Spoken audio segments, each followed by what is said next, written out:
The Dawn Flows Home to the Sea, Part 2, by Mikhail Sholokhov, continued. "Drive him away," Ilinichna said angrily. "He'll grow up to be another murderer, a real criminal. All he talks about is the war. He doesn't know anything else to talk about. Is it sensible for you to talk about that, God forgive me, accursed war, child? Come here. Take this pancake and keep quiet for a moment at least." But every day the war reminded them of its existence.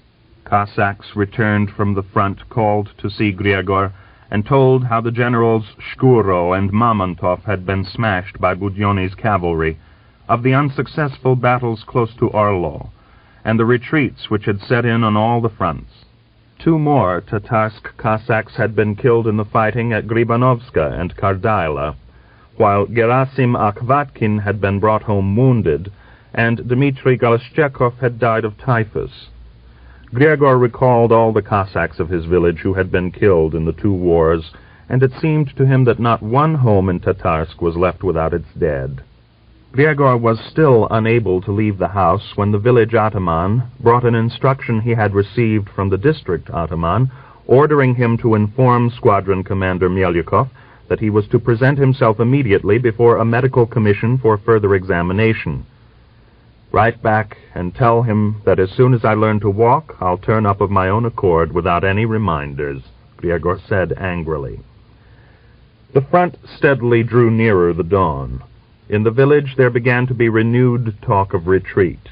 A little later an order issued by the regional ataman commanding all adult Cossacks to take part in the retreat was read out in the market square. Panteleimon came home from the square, told Griegor of the order, and said, "What shall we do?" Griegor shrugged his shoulders. "What can we do? We've got to retreat. Even without the order, everybody will go." "I'm talking about you and me. Shall we go together, or how?" "We can't go together. In a day or 2 I'll ride to Vyashenska and find out what forces are to pass through there, and I'll join up with one of the regiments. But your job is to flee as a refugee. Or do you want to join up with a military force?" "God forbid," Panteleimon said in a fright. "In that case I'll ride with old Gaffer Bisklebnov. The other day he invited me to ride with him for company. He's a peaceable old man, and he's got a good horse, so we'll harness up and gallop along with a pair of horses. My mare's lost all her fat, too. She's been driven almost to death, and she kicks so much that she's terrible." "Well, then you go with him." Griegor willingly supported the idea. "But meantime, let's talk over the way you're to go, for maybe I shall have to take the same road." He took a map of southern Russia out of his wallet and detailed to his father the villages through which the old man would have to drive, then began to write the names down on paper. But the old man, who had been respectfully examining the map, remarked, "Stop, don't write them down. Of course you understand these things better than me, and a map's a serious matter. It never lies, and it shows you the straight road, but how am I to keep to that road if it isn't suitable for me? You say that first we've got to drive through Kargin. I can see it's a straighter road that way, but all the same, I've got to take a roundabout road." "But why have you?" "Because I've got a first cousin living in Latyshev, and I can get food for myself and the horses there. But if I put up with strangers, I shall have to use my own food. And you say that according to the map I ought to drive through Astakhov village. That's the straighter road, I know, but I shall drive through Malakhov. I've got distant relations there, too, and I can save my own hay and use other people's. Remember, you can't carry a stack of hay about with you, and in a strange district you may find that you not only can't beg hay, but you won't even be able to buy it."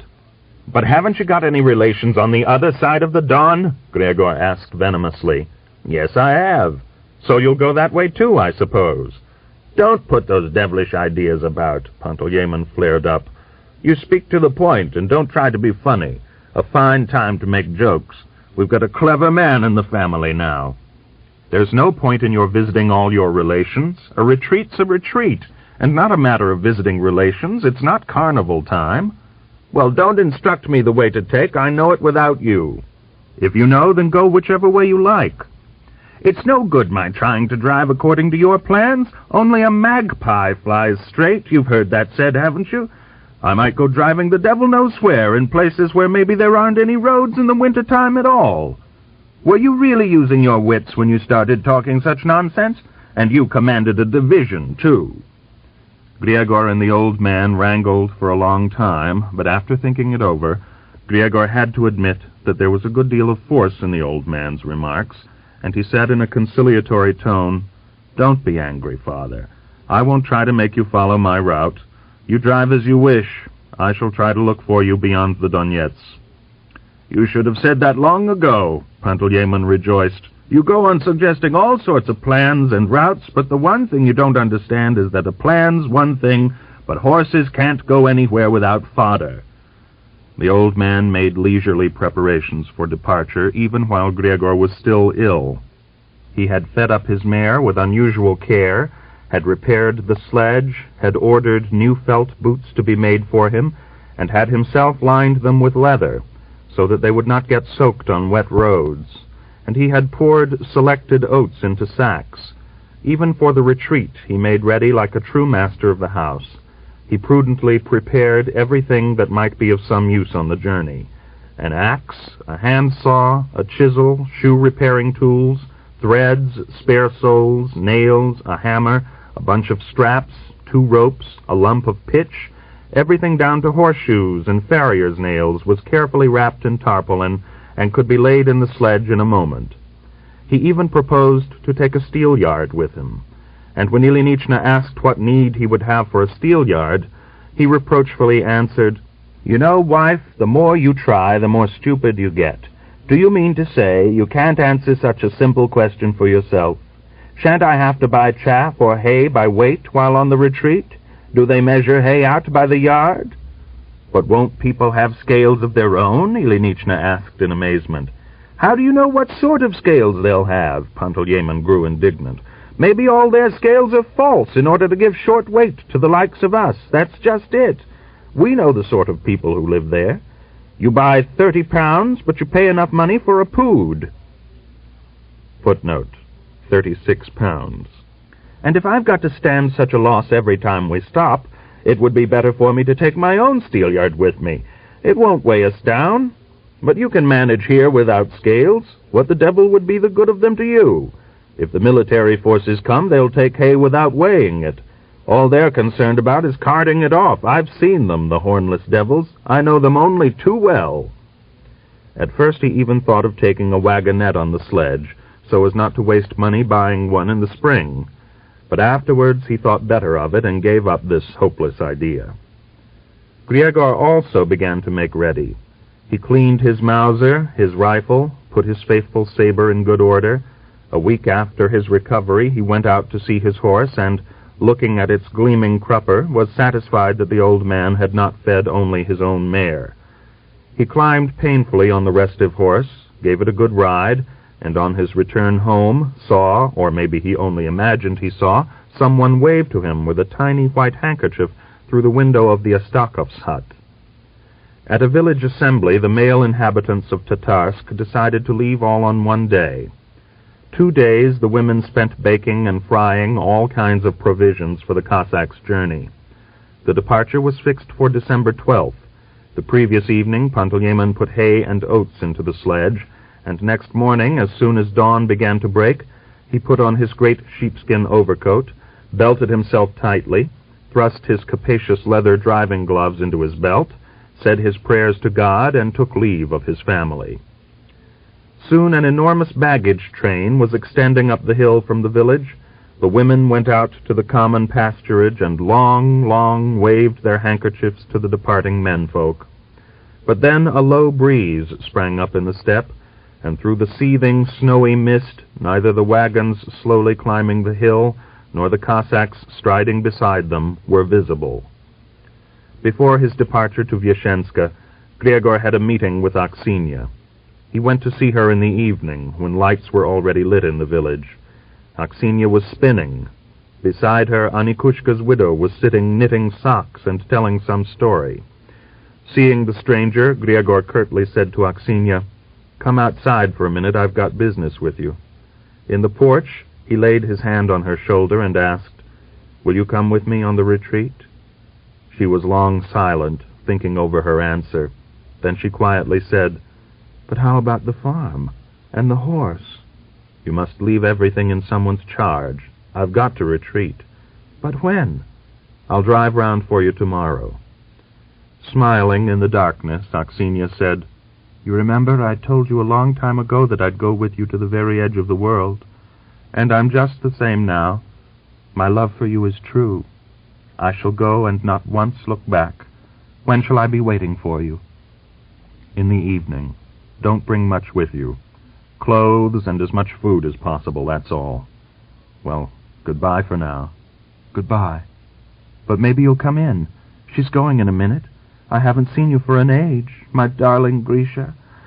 But I was beginning to think you... But no, I won't say it." "No, I can't come in. I've got to ride to Vyashenska now. Goodbye. Be waiting for me tomorrow."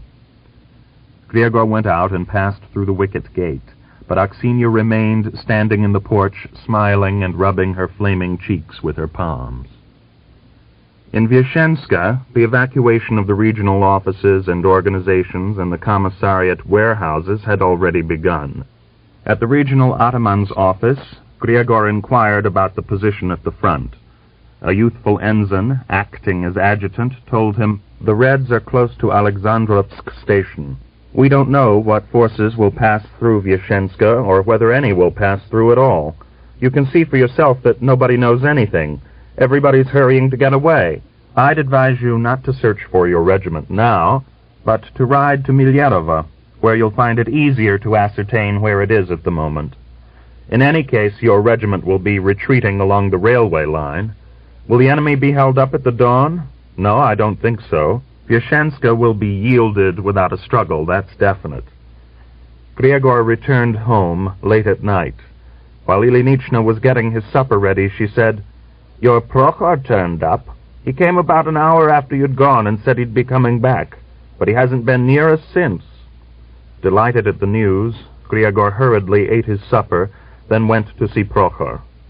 His orderly welcomed him with a cheerless smile and said, "I was beginning to think you'd dashed off to retreat straight from Vyashenska." "Where the devil have you sprung from?" Griegor asked, laughing and slapping his faithful orderly on the shoulder. "That's quite clear. From the front." "Hopped it? Why, what makes you think that? A desperate soldier like me run away? I came in accordance with the law. I didn't want to go off to the warm countries without you. We've sinned together, and we must ride together to the last judgment. Our affairs aren't worth a pinch of tobacco, you know." "Yes, I know. Tell me how they came to release you from the regiment." "That's a long story. I'll tell you later," Prokhor said evasively, and grew still more glum. "Where's the regiment?" "The devil knows where it is at the moment." "Then how long have you been away from it?" "I left some 2 weeks ago." "Then where have you been since?" "What a pest you are, by God!" Prokhor said discontentedly, and gave his wife a sidelong glance. "With your where and how and why? Wherever I've been, I'm there no longer. I said I'd tell you, and that means I'll tell you. Hey, wife, got any liquor? When I meet my commanding officer, I ought to wet my whistle. So have you got anything to drink? No? Well, run along and get something, and see that you're back in a jiffy. You've got unused to military discipline while your husband's been away. You've got out of hand." "And what are you letting off steam for?" his wife asked with a smile. "Don't you shout at me too much. You're not the real master here. You only spend a couple of days at home in a 12-month. Everybody shouts at me, and I don't shout at anybody except you. You wait till I've risen to the rank of general, then I'll shout at the others. But meantime, you grin and bear it. Put on your uniform quick and run." When his wife had put on her outdoor clothes and gone, Prokhor gave Griegor a reproachful look and said, "You know you haven't got the least understanding, Pantelyevich. I can't tell you everything with a woman present, and you go on pressing me with your how and why and what. Well, have you got over your typhus?" "Yes, I've got over it. Now tell me about yourself. You're hiding something, you son of the enemy. Spit it out. What have you got mixed up in? How did you get away?" "It's worse than just getting away. After I'd brought you home, I returned to the regiment. They assigned me to the 3rd Troop in your squadron, but I'm terribly keen on fighting. I went twice into an attack, and then I thought, I'll have to show a leg here. I've got to find some hole or you'll be done for, Prokhor, my boy." And then, as though on purpose, the Reds began to press us so hard, and there were such fierce battles, that they didn't even give us time to breathe. Wherever the Reds broke through, there they shoved us. Wherever there was any unreliability, there they shoved our regiment. Within a week, 11 Cossacks in our squadron were as though they'd been licked off the face of the earth by a cow's tongue. Well, and I got such a longing. I went real lousy with longing. Prokhor lit a cigarette, held out his pouch to Griegor, and unhurriedly went on. And then it fell to me to go on a reconnaissance close to Lisky. There were 3 of us. We were riding over a rise at a gentle trot, keeping our eyes wide open, when we saw a Red crawl out of a brook and raise his hands above his head. We galloped up to him, but he shouted, "Cossacks, I'm on your side. Don't cut me down. I'm one of you." But the devil must have got hold of me, for I got wild for some reason, and I rode up to the man and said, "You son of a bitch," I said. "If you've agreed to fight, then you oughtn't to surrender. You're a dirty swine," I said. "Can't you see that as it is, we're only holding on by the skin of our teeth? And here you are surrendering, bringing us reinforcements." And at that I pulled my scabbard from the saddle and stretched it across his back. And the other Cossacks with me also made it clear and asked him, "Is it fair to fight like that? To go turning and twisting in all directions? If you'd all come over earlier, the war would have been finished by now." But how the devil was I to know that this turncoat was an officer? Yet that's what he turned out to be. When I struck him with my scabbard, he went pale and said quietly, "I'm an officer, and you're daring to strike me. I served in the Hussars in the old days, and I fell into the Reds' hands during the mobilization. You take me to your commander, and there I'll tell him everything." We said, "Hand over your documents," but he proudly answers, "I have no wish to talk to you. Take me to your commander." "But why didn't you want to talk about this in front of your wife?" Griegor asked in surprise. "I haven't come to that point yet, and please don't interrupt." We decided to escort him to the squadron, but we were fools. We should have killed him on the spot, and that would have been the end of it. But we drove him in, as we were supposed to do, and a day later we found he was appointed commander of our squadron. That was a fine how-do-you-do. And then the band began to play. A day or 2 later he sent for me and asked, "So you're fighting for a single, indivisible Russia, are you, you son of a bitch? What did you say to me when you took me prisoner? Do you remember?"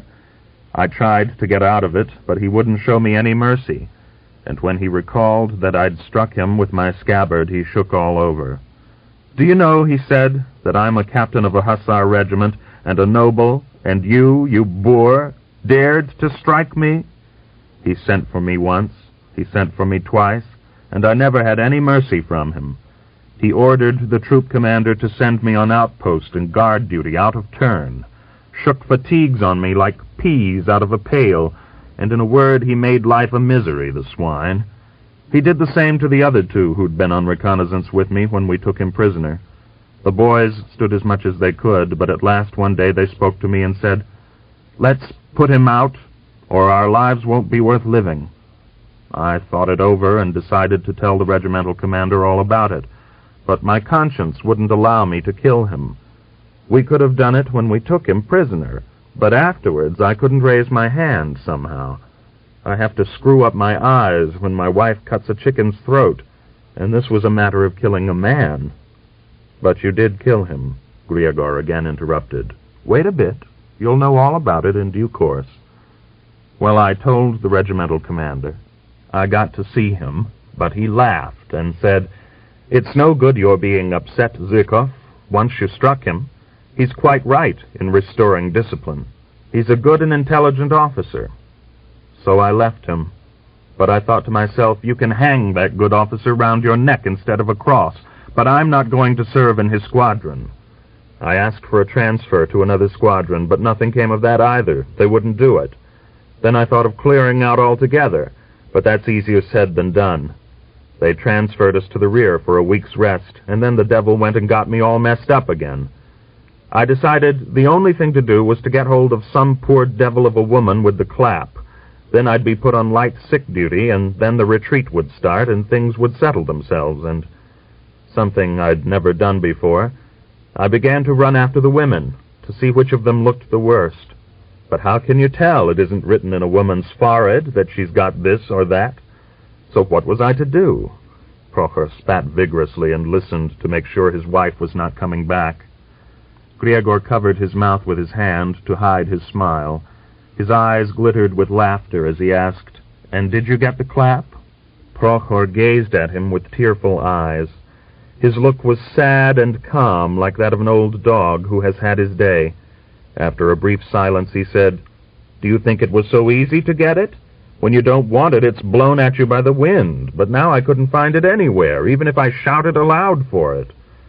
Half turning away, Griegor laughed soundlessly, then took his hand from his face and asked in a choking voice, "Don't torture me, for Christ's sake. Did you get it or not?" "Of course it seems funny to you," Prokhor said in an injured tone. "It's only fools who laugh at other people's misfortunes. At least that's what I think." "But I'm not laughing. Well, and what happened?" Then I began to set my cap at the daughter of the house where we were quartered. She was a maiden some 40 years old, or maybe a little younger. Her face was smothered in pimples, and she looked, well, in a word, the Lord defend us from all such. The neighbors hinted that recently she'd been playing about with a doctor. Well, I thought I'm sure to get it from her, and I hung around her just like a young cockerel. I strutted and puffed up my crop and said all sorts of things to her, and where they all came from I rightly don't know myself. He smiled guiltily and even seemed to cheer up a little at the memory.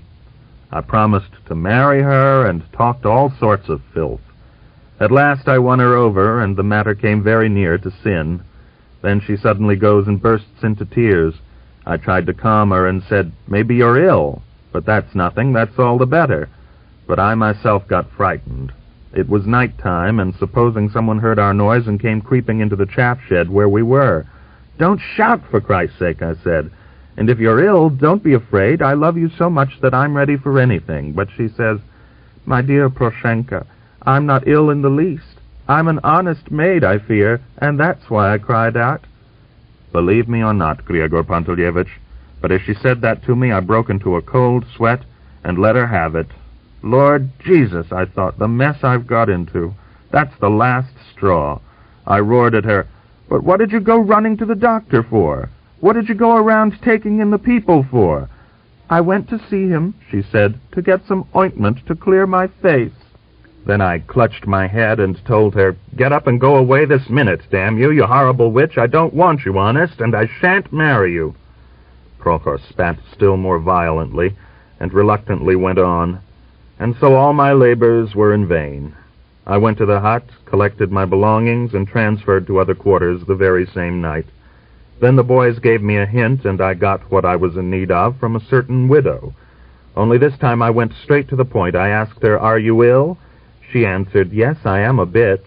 "Well, I don't want 1 hundredweight of it." I gave her a 20-ruble note for helping me out, and the next day I boasted about my achievement and got put on light duty. And from there I came straight home. "Did you come without your horse?" "Of course not. I've come on my horse and in full fighting order. The boys sent my horse to where I was on sick leave, but that's not important. You advise me what I'm to tell the wife. Or maybe it'd be better to get out of sinning by coming and spending the night with you." "No, by hell, you spend the night at home. Say you're wounded. Have you got any bandages?" "I've got my field dressing."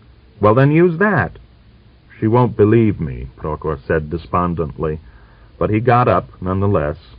He rummaged in his saddlebag, went into the best room, and whispered from there, "If she comes back, keep her talking, and I'll be out in a second."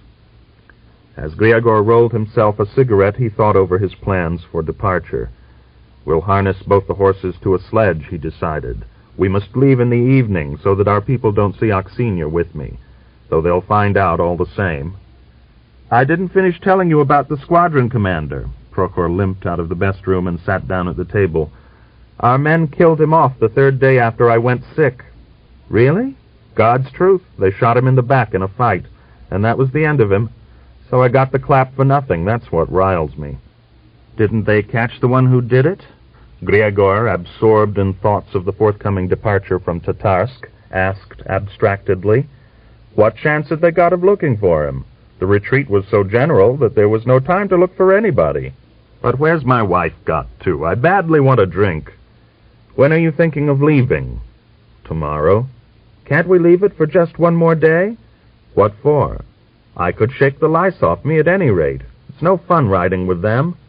"You can shake them off on the road. The situation doesn't advise delay. The Reds are 2 marches from Vyashenska."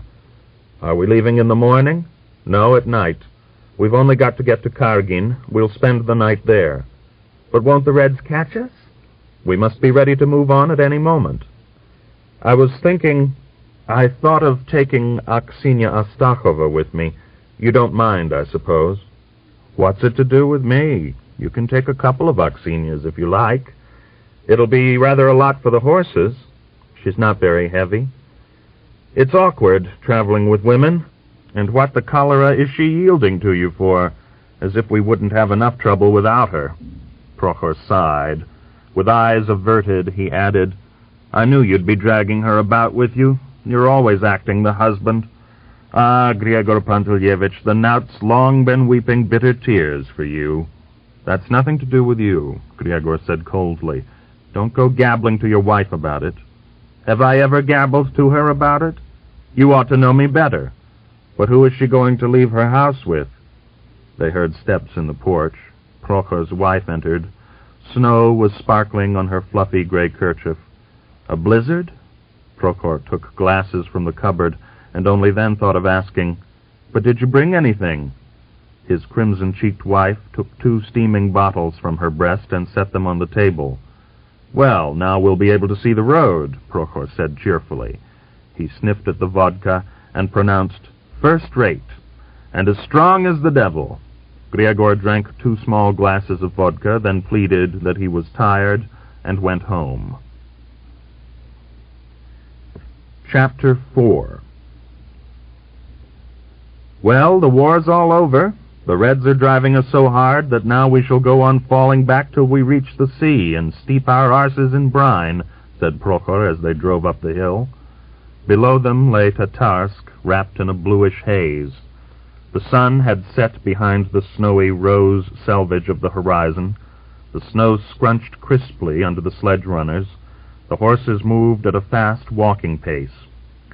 Griegor reclined in the back of the 2-horsed sledge, his shoulders against the saddles. Oxinia sat beside him, wrapped in a sheepskin jacket trimmed with fur. Her black eyes glittered and sparkled joyously beneath her white, fluffy kerchief. Griegor glanced surreptitiously at her cheek tenderly crimsoned by the frost, at the thick black eyebrows and the gleaming bluish whites under the arched-rimmed eyelashes. Oxinia looked about her with eager curiosity, gazing at the steppe in its pall of drifted snow, at the road worn down to a smooth polish, at the distant misty horizons. Everything was new and unusual to her, who hardly ever left her house. Everything attracted her attention. But occasionally, lowering her eyes and feeling the pleasant nipping cold of the rime of her lashes, she smiled at the thought that the dream which had so long held her captive had so strangely and unexpectedly come true. Now she and Griegor were driving somewhere far away from Tatarsk, far from her native and hated district, where she had suffered so much, where she had spent half her life in torments with an unloved husband, where everything always aroused oppressive memories. She smiled, as with all her body she felt Griegor's presence beside her, and she did not think either of the price at which she had gained this happiness, or of the future, which was enveloped in as dark a haze as those steppe horizons which were beckoning her into the distance. Happening to look round, Prokhor noticed the tremulous smile on Oxinia's crimson and frost-swollen lips, and asked in an aggrieved tone, "Well, what are you grinning for? A fine bride you are. Are you glad to get away from home?" "Do you think I'm not?" Oxinia asked in a ringing voice. "A fine thing to be glad about. You're a fool, woman. You don't know yet how this little trip will end, so don't be too quick to smirk. You save your teeth." The future won't be any worse than my past has been. You make me feel sick to look at you. Prokhor furiously brought his whip down across the horses. You turn around and stuff your fingers in your mouth, Oxinia advised him with a laugh. Now you're showing again what a fool you are. Have I got to drive all the way to the sea with my finger in my mouth? A fine idea. What's making you feel sick? You should keep quiet. Got mixed up with someone else's daddy and riding the devil knows where. But supposing Stepan was to turn up at the village now, what then? Do you know what, Prokhor? You shouldn't get mixed up in our affairs, Oxinia said, or you may have a spell of bad luck, too. Oh, I'm not getting mixed up in your affairs. You needn't snap back at me like that. I can say what I think, can't I?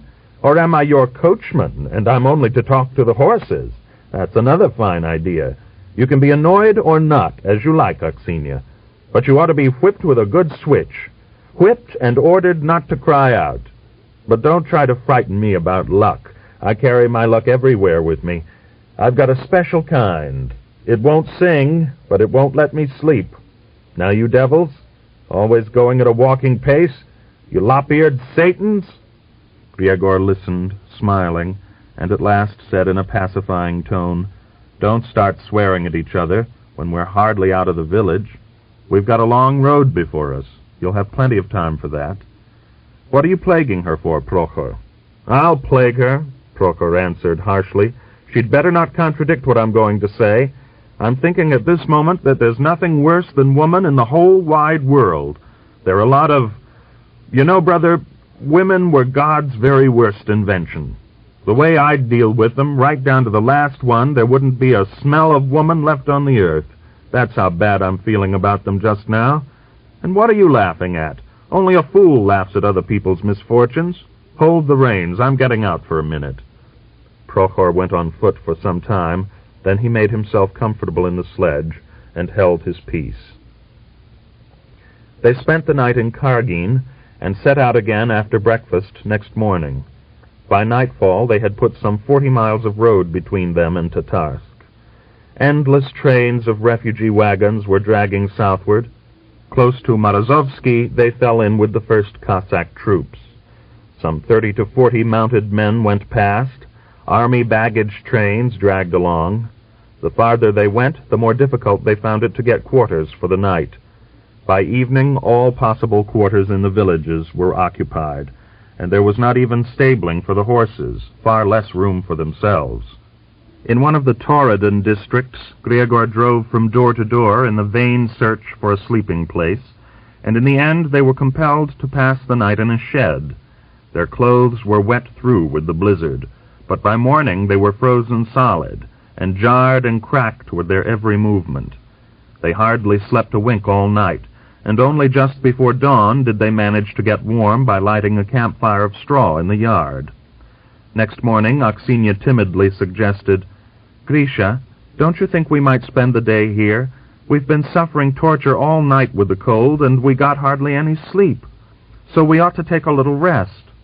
Griegor agreed. After some difficulty, he found a free corner. At dawn, the other refugees had driven on, but a field hospital carrying over 100 wounded and typhus cases also remained in the village for the day. In one tiny room, 10 Cossacks were sleeping on the dirty earthen floor. Prokhor brought in a horsecloth and the sack of food, spread some straw right by the door, took a soundly sleeping old Cossack by the feet, and dragged him to one side, and said with rough tenderness to Oxinia, Lie down here, for you're so worn out that you don't look your old self. Towards nightfall, the village again filled up with people. All night campfires flamed in the side lanes. All night the place was noisy with human voices, neighing horses, grating sledge-runners.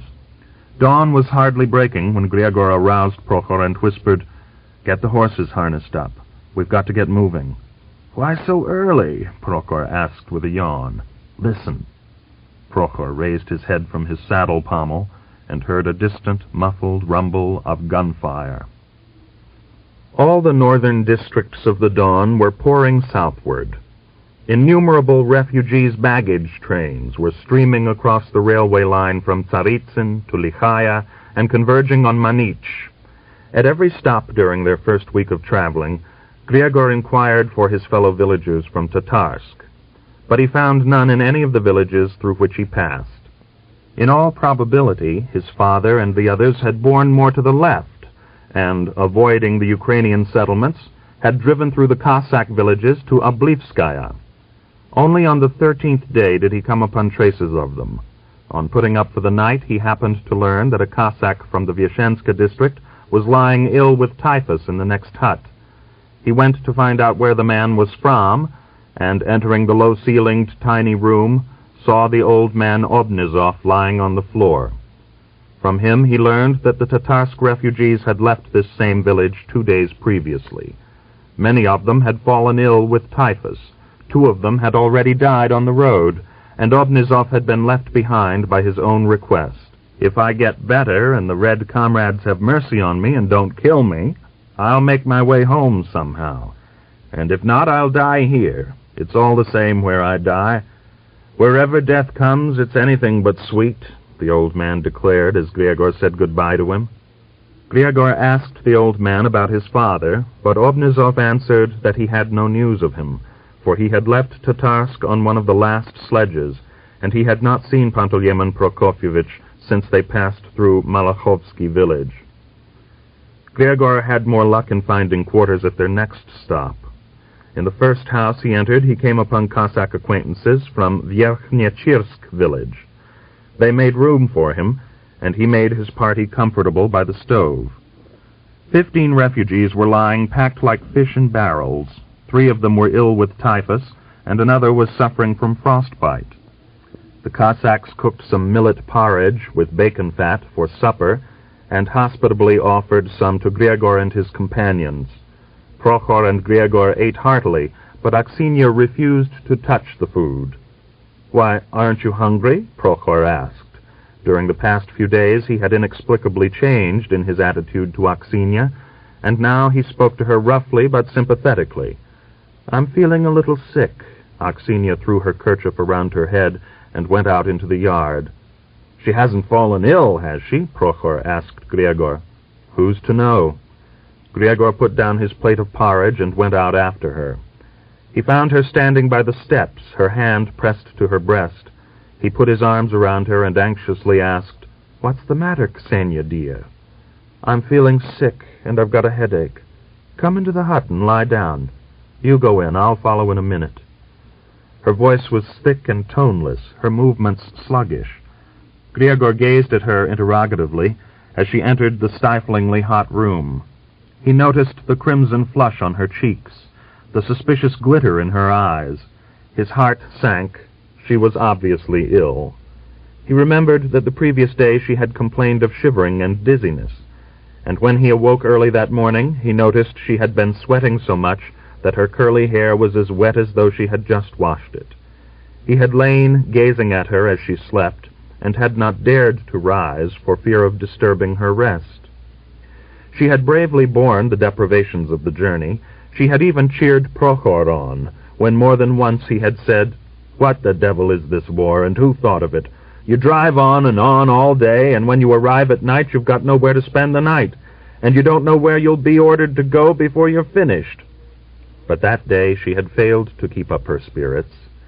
When they lay down to sleep, Griegor had the impression that she was weeping. "What's the matter?" he asked in a whisper. "Where do you feel ill?" "I'm ill, all right. Now what shall we do? Will you desert me?"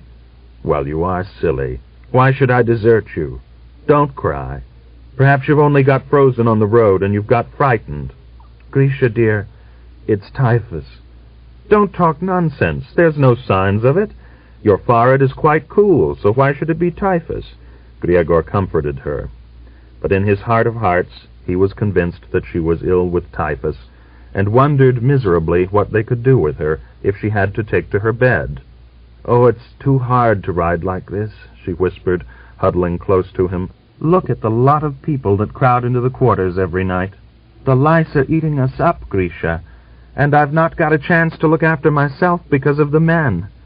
Yesterday I went into a shed and undressed, and I had so many lice on my shirt. Lord, I've never seen such a sight in all my life. I feel sick when I think of it, and I don't want to eat. But did you see how many that old man lying on the bench yesterday had got? They were crawling all outside his coat. Don't think about them. You've got yourself interested in a devilishly fine subject. Lice are only lice. You don't count them when you're in the service, Griegor whispered irritably. I'm itching all over. Everybody's itching all over. What can we do about it now? Keep going. When we get to Yekaterina Dar, we'll have a good wash. But we can't put on clean clothes, Oxinia said with a sigh. There'll be the death of us, Grisha. You get off to sleep. We shall be setting out early in the morning. Griegor could not sleep for hours, nor did Oxinia sleep. She sobbed quietly more than once, covering her head with her great sheepskin coat. Then she tossed and turned for a long time, sighed and dozed off only when Griegor turned to her and put his arms around her. In the middle of the night he was disturbed by a loud knock. Someone was banging on the door and shouting, "Hi there, open the door or we'll break it down. You're sleeping soundly, you devils." The master of the house, an elderly and inoffensive Cossack, went out into the porch and asked, "Who's there? What do you want? If you want somewhere to spend the night, it's no good coming here. We're already crowded and haven't even got room to turn over." "Open the door, I tell you," came a further shout from outside. The next moment, half a dozen armed Cossacks flung the door wide open and poured into the front room. "Who have you got spending the night here?" asked one of them, a man iron-black with the frost, hardly able to move his frozen lips. "Refugees. But who are you?" Without answering him, a Cossack strode into the best room and shouted, "Hey, you! Stretched yourselves out nicely, haven't you? Get out of here at once. Troops are to be quartered here. Get up, and hurry up about it, or we'll soon shake you out." "Who are you to shout like that?" Griegor asked hoarsely, and slowly got up. "I'll show you who I am." The Cossack strode towards Griegor, and in the dim light of the little paraffin lamp, the barrel of a pistol gleamed dully in his hand. "Why, aren't you smart?" Griegor said in a wheedling tone. "Well, show us your toy." With a swift movement he seized the Cossack by the wrist and squeezed it with such force that the man groaned and opened his fingers. The pistol dropped with a muffled crash to the horsecloth. Griegor pushed the Cossack away, swiftly bent, picked up the pistol, put it in his pocket, and said calmly, "And now let's have a talk."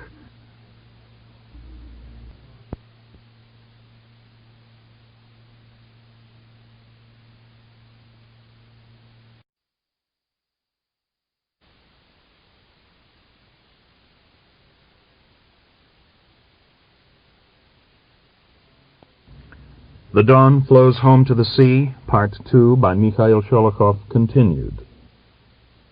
Griegor pushed the Cossack away, swiftly bent, picked up the pistol, put it in his pocket, and said calmly, "And now let's have a talk. What regiment are you from? How many of you smart fellows are there?" Recovering from his surprise, the Cossack shouted, "Boys, this way!" Griegor went to the door. Standing on the threshold, he leaned his back against the doorpost and said, "I'm a squadron commander of the 19th Don Regiment. Quieter now. Stop shouting. Who's that barking? Well, my dear Cossack comrades, what are you making all this fuss for? Who are you going to shake out? Who gave you such powers? Quick march out of here." "And what are you bawling for?" one of the Cossacks half shouted. "We've seen all sorts of squadron commanders. Have we got to spend the night in the yard? Everybody out of the house. We've been given orders to turn all the refugees out, understand? And you're kicking up all this fuss. We've seen people like you before." Griegor went right up to the speaker and hissed through clenched teeth, "You've never seen anyone like me before. Do you want me to make a couple of fools out of the one you are? I'll do it. Don't back away. This isn't my pistol. I took it from your man. Here, give it back to him and clear out quick before I start fighting, or I'll flay the skin off you." He gently turned the Cossack round and pushed him towards the door.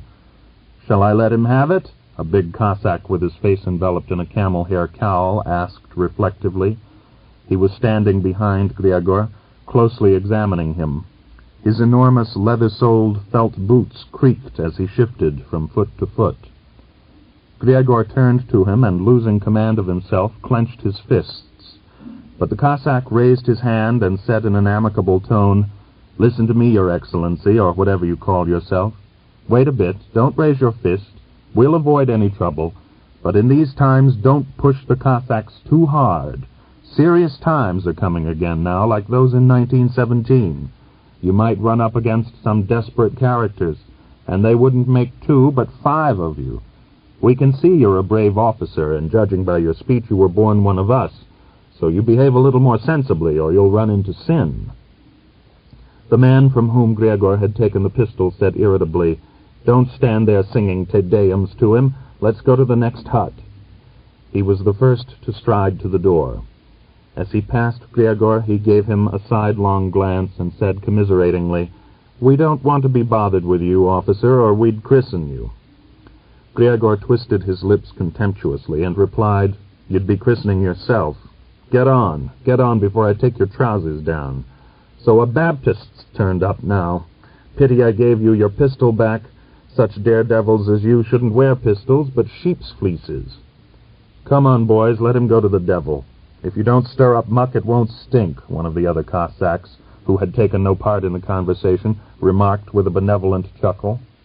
The Cossacks went cursing to the door, clattering their frozen boots.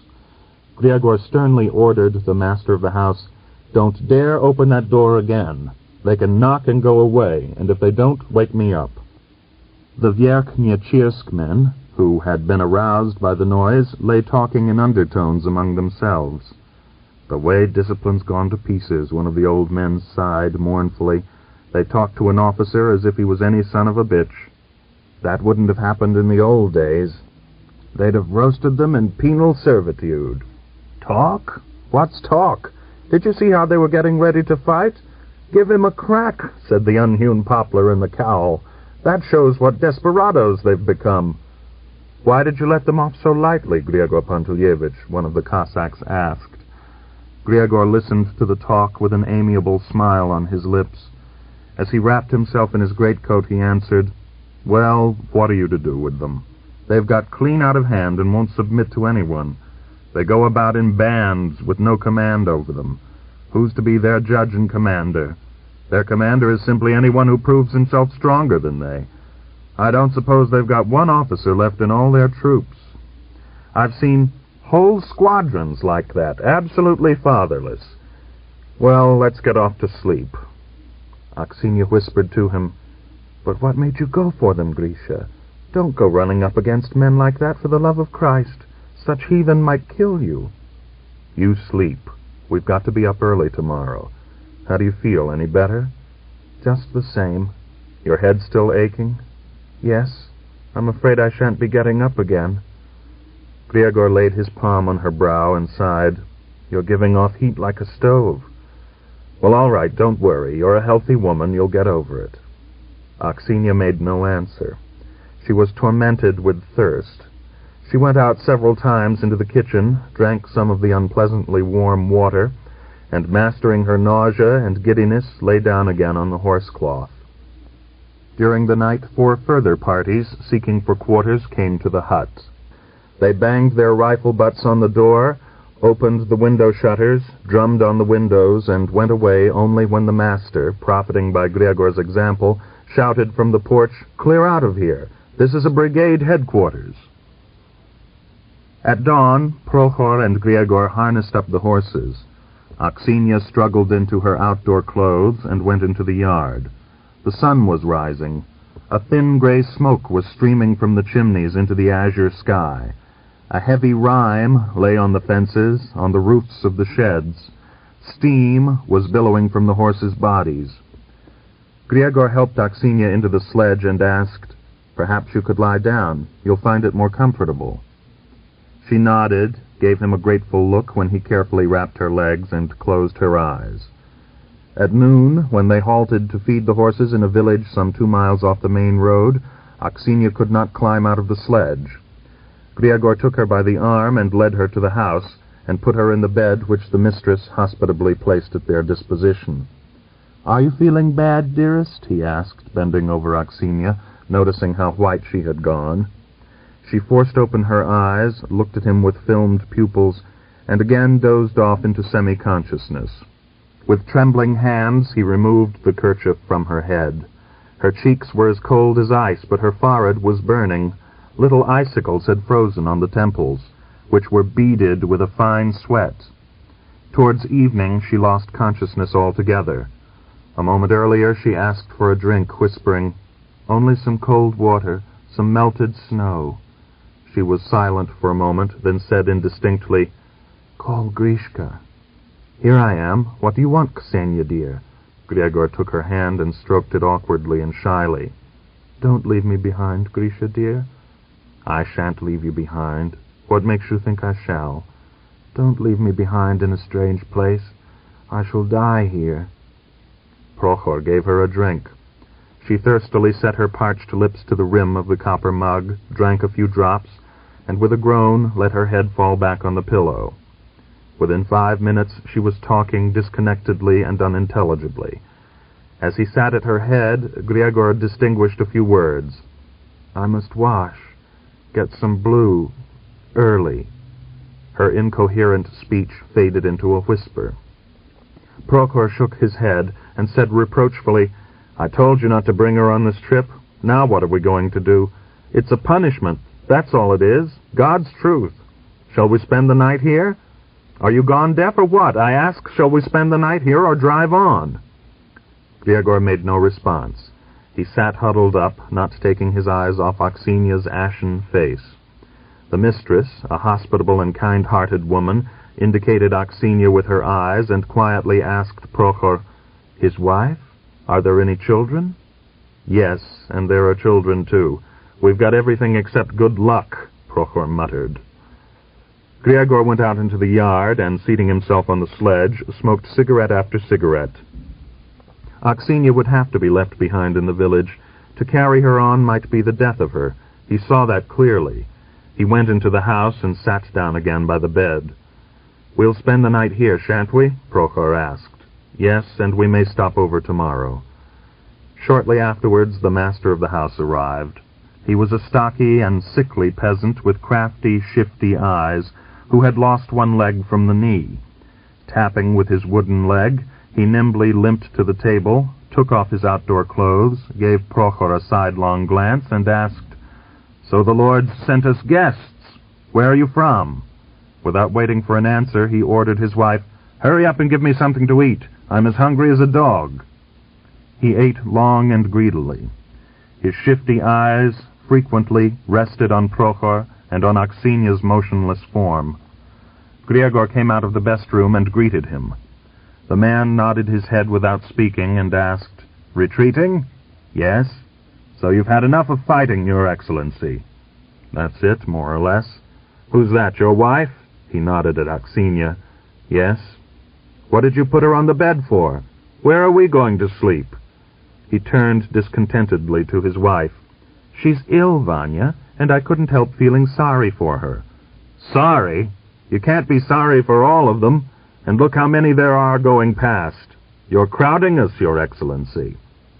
A note of entreaty, almost of supplication, sounded in Griegor's voice as, turning to the man and his wife, pressing one hand to his chest, he asked, "Good people, help me in my trouble, for Christ's sake. If we take her on any farther, she'll die. Let us leave her with you. I'll pay you for looking after her as much as you ask. And all my life I shall remember your kindness. Don't say no. Do me this favor." At first the master flatly refused, saying they had no time to look after a sick woman, and that they had no room for her. But at last, when he had finished his dinner, he said, "It stands to reason. Who's going to look after her for nothing? But how much would you give us to look after her? How much can you afford to offer for our trouble?" Griegor drew all the money he had out of his pocket and held it out to the man. The peasant irresolutely took the packet of Don government credit notes, spat on his fingers, counted them, and asked, "But haven't you got any Nicholas money?" "No." "Maybe you've got Kerensky rubles. This stuff isn't too safe." "I haven't any Kerenskys either. If you like, I'll leave you my horse." The man reflected for some time, then thoughtfully answered, "No. Of course I'd take the horse. For us peasants a horse is much more important than anything else, but in such times as these it isn't any use. If the whites don't take it, the reds will, and we shan't get anything out of it.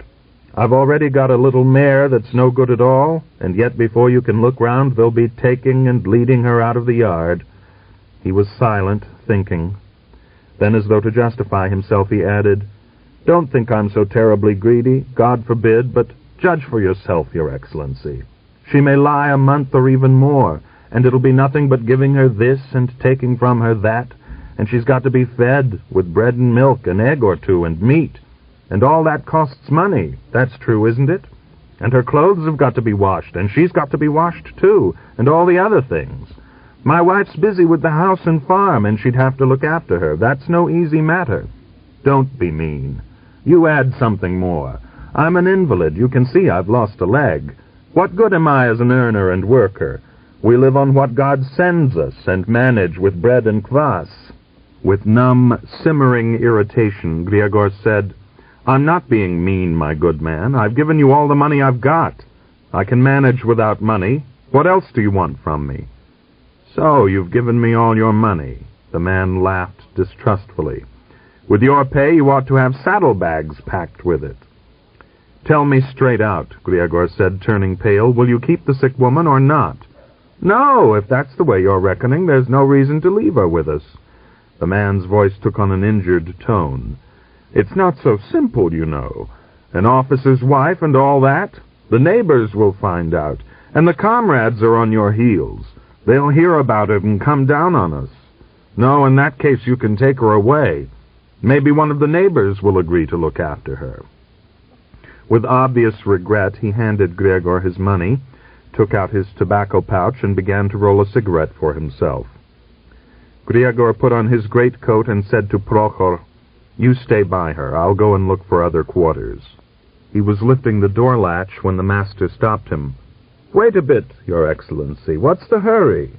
Do you think I don't feel sorry for the poor woman?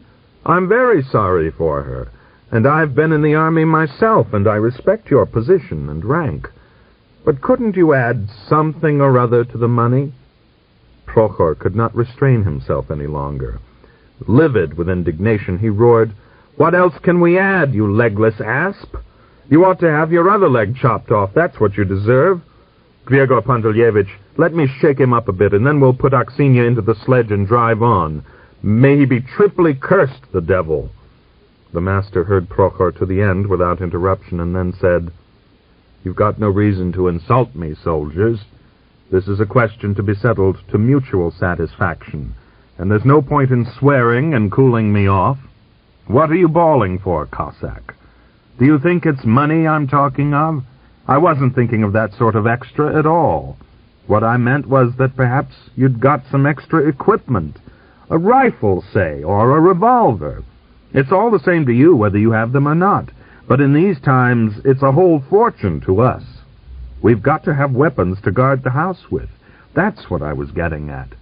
Give me back the money you offered and add your rifle into the bargain, and we'll shake hands on it. Leave us your sick woman. We'll look after her as though she was one of our own family. I give my oath on it."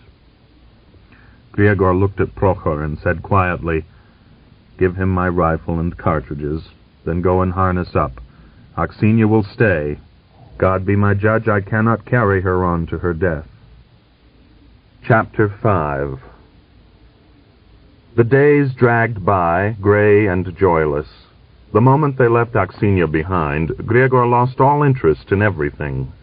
Each morning he climbed into the sledge and drove over the endless, snowy steppe, and each evening he sought quarters for the night and lay down to sleep. And so on, day after day. He was not interested in what was happening at the front. He realized that all genuine, serious resistance was over, that the majority of the Cossacks had no intention of defending even their own districts, that, judging by all the signs, the white armies were ending their last campaign, and, as they had not held up the red advance at the line of the Don, they would be unable to hold it up at the Kuban. The war was coming to an end. The close was coming swiftly and inevitably. The Kuban Cossacks were abandoning the front by the thousands, scattering to their homes. The Don Cossacks were smashed. Anemic with fighting and typhus, with 3/4 of its complement gone, the volunteer army was unable to resist the pressure of the Red Army as it advanced on the wings of success. Among the refugees, there were rumors that there was growing indignation at General Denikin's bestial treatment of the members of the Kuban Rada. It was said that the Kuban was organizing a rising against the volunteer army, and that apparently negotiations were already being carried on with representatives of the Red Army for the Soviet troops to have unhindered passage to the Caucasus. There was a stubborn rumor that the people of the Kuban and Teryek were extremely hostile to the Don Cossacks and the volunteer army, and that already a big fight had occurred between the Don division and the Kuban Cossack infantry. At the halts, Griegor listened attentively to the talk, and he grew every day more and more convinced of the final and inevitable defeat of the Whites. And yet at times he had a mournful hope that the danger would compel the disintegrated, demoralized, and mutually hostile White forces to unite, to renew their resistance and throw back the Red forces in their triumphant advance. But after the surrender of Rostov, he lost that hope, and he did not believe the story that after fierce battles close to Bataisk, the Reds had begun to retreat. Oppressed by his inactivity, he wanted to link up with some military force, but when he suggested this to Prokhor, his orderly resolutely opposed the idea. "You've gone clean out of your wits, Griegor Pantelyevich," Prokhor declared indignantly. "What the devil should we go poking our noses into that hell for? The question's settled. You can see that for yourself. So why should we throw our lives away? Or do you think that the two of us can do any good? So long as we're not touched and not taken into the army by force, we've got to go on driving as far as possible and as quickly as possible from the sin. No, please let us retreat quietly, as the old men do. You and I already have had fighting enough and to spare during the past 5 years. Let others try their hand now. Is that what I got the clap for? To be maimed again at the front? Thank you. Very kind of you. I'm so fed up with this war that my belly turns over every time I think of it. You can join up if you like, but I'm not going to. In that case, I'll go into a hospital. I've had enough." After a long silence, Griegor said, "As you wish. We'll drive to the Kuban, and then we'll see." Prokhor had his own methods. At every place with a large population, he sought out the doctor and brought back powders or liquids, but he showed no great desire to get cured of his trouble. When Griegor asked him why he took only one powder and threw away the rest, treading them diligently into the snow, he explained that he did not want to get rid of his disease altogether, but only to keep it from getting worse, as then, if he had to have a medical examination, it would be easier for him to get out of being allocated to a regiment. In one village, a worldly-wise Cossack advised him to cure himself with a brew made from duck's feet. After that, whenever Prokhor drove into a village, he asked the first person he met, "Tell me, do you keep ducks in this village?" When the astonished inhabitant said there was no water in the vicinity, and so there was no point in their keeping ducks, Prokhor hissed with devastating contempt, "You don't live like human beings. I suppose you've never heard a duck quack in all your born days, you steppe blockheads." Turning to Griegor, he would add with bitter contempt, "A priest must have crossed our road. We're out of luck. If they'd got any ducks, I'd buy one at once at any price, or I'd steal one, and then my affairs would be on the mend. But now my disease is playing about a bit too much. At first it was amusing, though it wouldn't let me doze on the road, but now, curse it, it's becoming an absolute punishment. I can't stay seated in the sledge." When he found that Griegor was quite unsympathetic, he lapsed into silence, and sometimes, icily incommunicative, drove for hours on end without saying a word. Exhaustingly long seemed the days spent driving from point to point, but still longer were the endless winter nights. Time to think over the present and to recall the past Griegor had in abundance. He spent hours remembering the swiftly departed years of his strange and incoherent life. Sitting in the sledge, fixing his misty eyes on the snowy expanses of the oppressively silent steppe, or lying at night with closed eyes and clenched teeth in some stifling, overcrowded little room, he thought only of Oxinia, sick, unconscious, left behind in a little unknown village, and of his kinsfolk back in Tatarsk. Back there in the Don region, the Soviet regime had been established, and with gripping anxiety, Griegor continually asked himself, "Surely they won't treat Mother or Dunya roughly because of me." He at once reassured himself, recalling that again and again on the road he had heard that the Red Army marched in good order and behaved decently to the people of the occupied Cossack districts. His anxiety gradually died away. The idea that his old mother would have to answer for him seemed incredible, monstrous, quite unjustified. When he recalled his children, his heart was clenched with sorrow for a moment. He was afraid they would not escape typhus. Yet he felt that, with all his love for them, after Natalia's death, no other sorrow could shake him so all-powerfully. To give the horses a rest, he and Prokhor lived for 4 days in one of the winter huts of the Salsk steppe. During this time, they more than once discussed what they should do next. They had hardly arrived at the hut when Prokhor asked, "Will our forces hold a front at the Kuban or go on to the Caucasus? What do you think?" "I don't know, but does it make any difference to you?" "A fine idea. Of course it makes a difference. At this rate, they'll drive us right into some heathen country, somewhere under the Turks, and then it'll be a fine how-do-you-do." "I'm not Denikin. Don't ask me where they'll drive us to," Griegor answered discontentedly. "I'm only asking because I've heard a rumor that they'll stand on the defensive again at the Kuban River and set out for home in the spring." "Who's going to stand on the defensive?" Griegor laughed sneeringly. "Why, the Cossacks and cadets. Who else is there?" "You're talking rot. They've been fooling you. Can't you see what's happening all around? Everybody's trying to slip off as quickly as possible, and who's going to put up any resistance?" "Ah, my lad, I can see for myself that our affairs aren't worth a pinch of snuff, but I still can't believe it," Prokhor sighed. "But supposing it comes to a question of sailing to a foreign land or crawling there like a crab, what will you do? Go?" "Well, what will you do?"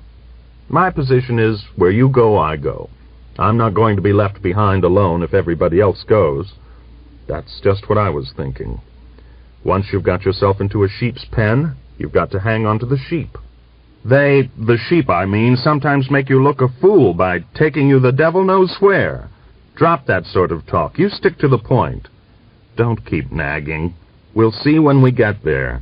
Why should we meet our troubles halfway?" "Well, and amen. I shan't ask you any more," Prokhor agreed. But next day, when they went to fetch the horses, he returned to his previous conversation. "Have you heard anything about the Greens?" he asked, tentatively, pretending to examine the handle of a pitchfork. "Yes, what about them?" "Well, what are these Greens that have turned up now? Whose side are they on?" "The Reds." "Then why are they called Greens?" "The devil knows. It seems they hide in the forests, and that's why they're called Greens." "What do you say to you and me going green?" Prokhor hesitantly suggested after prolonged reflection. "I don't particularly want to. But apart from the Greens, there isn't any way of getting home quickly, is there? It's all the same to me, whether they're green devils or blue or egg-yellow devils, so long as they're against the war and let the soldiers go home." "Wait a bit longer, and maybe something like that will turn up," Griegor advised. At the end of January, one misty and thawing noonday, Griegor and Prokhor arrived at the village of Belaya Glina. Some 15,000 refugees were crowded into the village, and a good half of them were ill with typhus.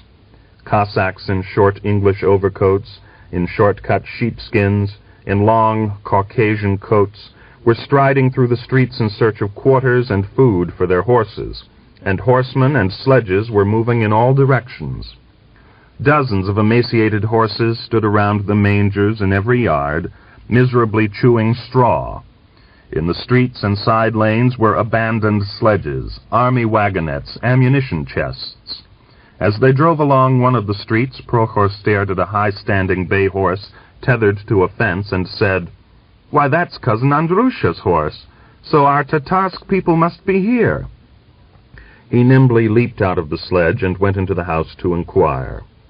A few minutes later, Prokhor's cousin and neighbor, Andrei Topolskov, came out of the hut, with his greatcoat flung about his shoulders. Accompanied by Prokhor, he gravely strode towards the sledge and gave Griegor his black hand, which stank of horse's sweat. "Are you with our villagers?" Griegor asked. "We're all suffering together." "Well, what's the journey been like?" "Like everybody else's. After each stop for the night, we leave people and horses behind." "Is my father still alive and well?" Staring past Griegor, Topolskov sighed. "I've got bad news, Griegor Pantelyevich, very bad. Say prayers for your father. He yielded his soul to God yesterday evening. He's dead." "Is he buried?" Griegor asked, turning pale. "I can't say. I haven't been round there yet today. I'll show you the house. Keep to the right, cousin, the fourth house on the right from the corner." Prokhor drove up to a large house with a sheet-iron roof and halted the horses by the fence, but Topolskov advised him to drive into the yard. "They're crowded a bit here, too, with some 20 men, but you'll find room somewhere," he said as he jumped out of the sledge to open the gate. Griegor was the first to enter the fiercely heated room. Acquaintances from his village were lying and sitting closely packed on the floor. Some were mending boots or harness. 3 of them, including old Vyashenska, with whom Pantelyemon had driven, were eating soup at a table. At the sight of Griegor, the Cossacks rose and answered his curt greeting in chorus. "Where's my father?" he asked, taking off his fur cap and looking around the room. "I've got bad news. Pantelyemon Prokofyevich is dead," Vyashenka quietly answered. He laid down his spoon, wiped his mouth with the sleeve of his coat, and crossed himself. "He went last night. May God take him to himself." "I know. Is he buried yet?" "Not yet. We were going to bury him today, but he's still here. We carried him into the best room, where it's cold. This way." Vyashenka opened the door to the next room and said as though apologizing, "The Cossacks didn't want to spend the night in the same room. It's made them feel a bit down in the mouth, and besides, he's better here. This room isn't heated." In the spacious best room there was a strong smell of hemp seeds and mice. All one corner was filled with a heap of millet and hemp. Barrels of flour and butter were standing on a bench. Pantelyemon Prokofyevich lay on a horsecloth in the middle of the room. Griegor drew Vyashenka aside, went into the room, and halted by his father.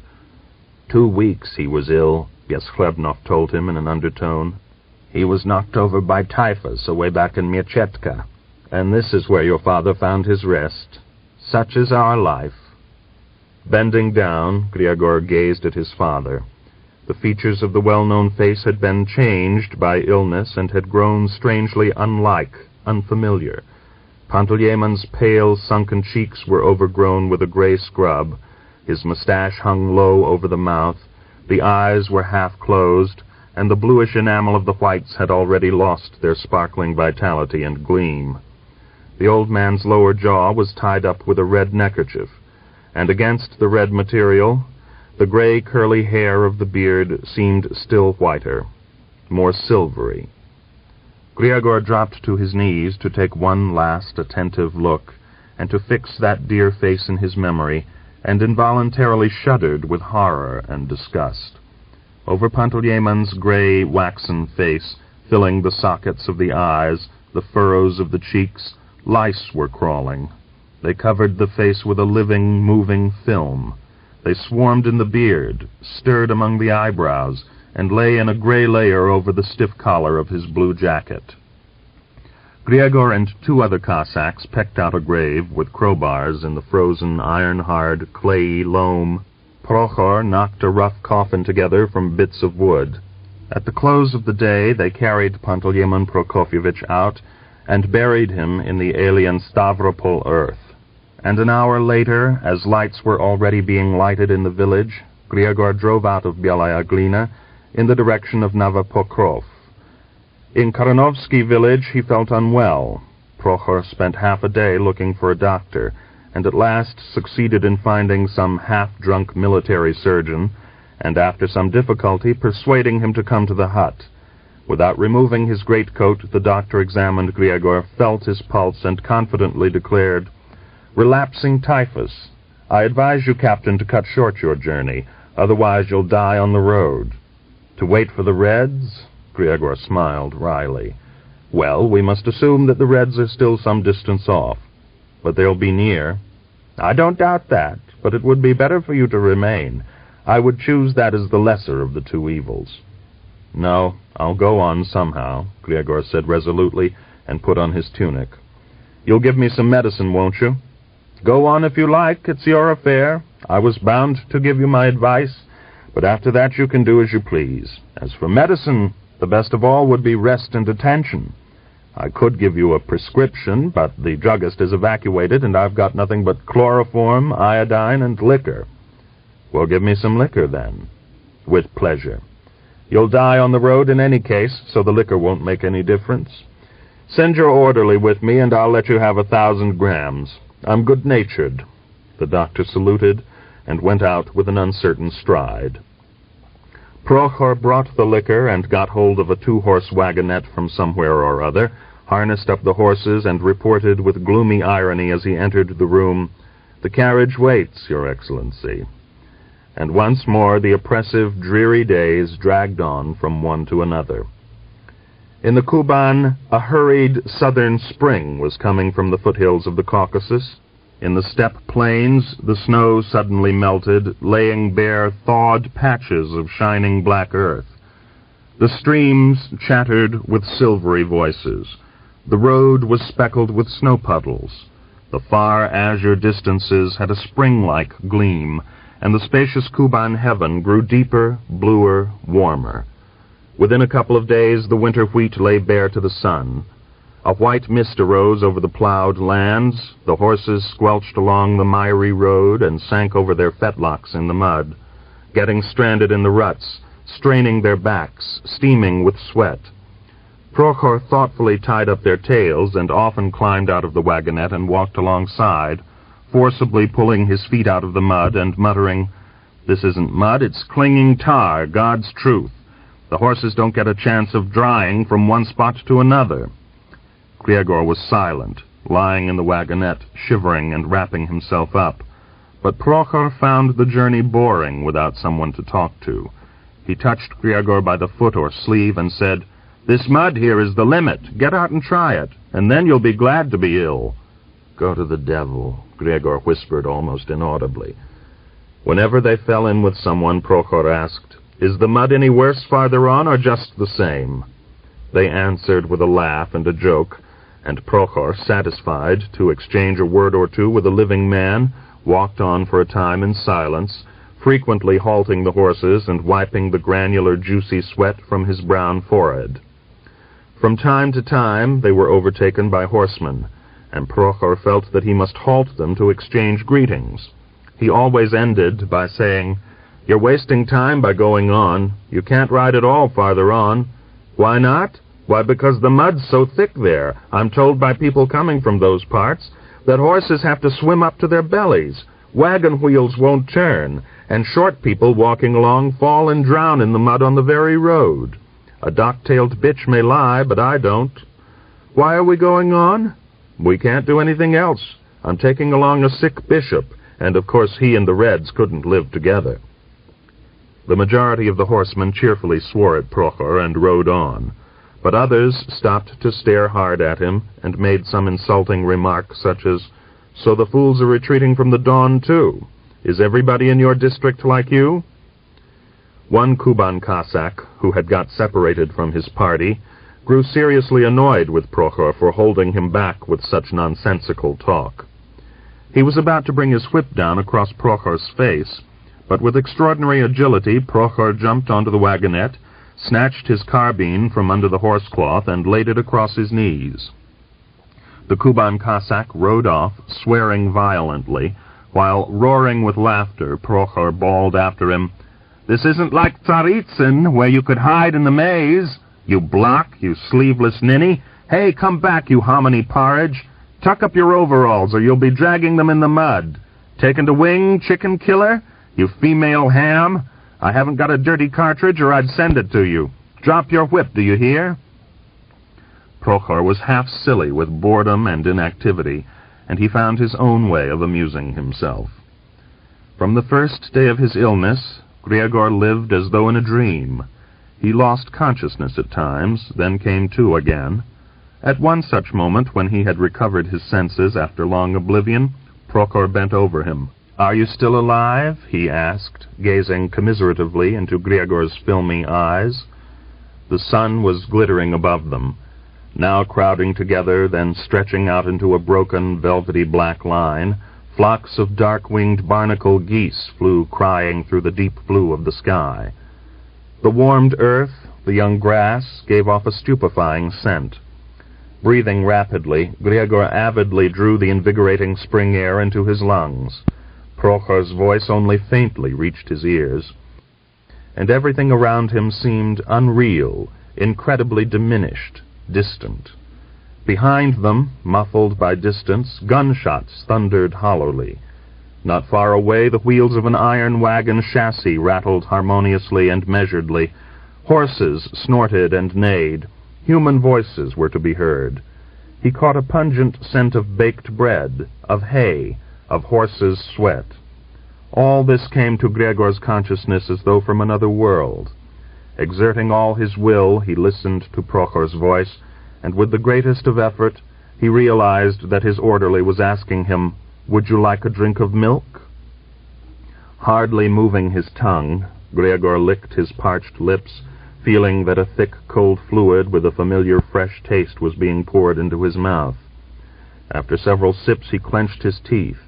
Prokhor stoppered the flask and bent over Griegor again, and by the movement of Prokhor's weather-beaten lips, Griegor guessed rather than heard the question he asked.